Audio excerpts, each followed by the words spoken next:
শুভ সকাল। খুলনা হাদিস পার্কে আসলাম, শহীদ হাদিস পার্কে। এই যে বাগান বিলাস, খুবই সুন্দর একটি পার্ক। এই পার্কে অনেক ফুল গাছ, অনেক সৌন্দর্য গাছের।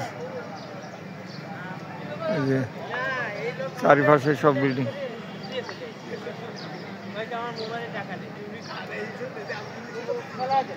এর সামনে এই যে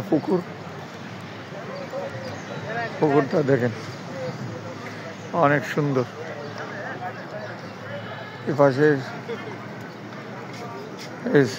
শহীদ স্মৃতি আর স্মৃতিসৌধ। এই যে আমার দর্শক গাজী টিভি চ্যানেলটি পছন্দ হলে বেশি বেশি শেয়ার করবেন, কমেন্ট করবেন, পাশে থাকা বেল আইকনটি বেজে দেবেন। আমার চ্যানেলটি ধৈর্য ধরে দেখার জন্য আপনাদেরকে অশেষ ধন্যবাদ জানাচ্ছি। দয়া করে একটি সাবস্ক্রাইব করবেন। আসসালামু আলাইকুম।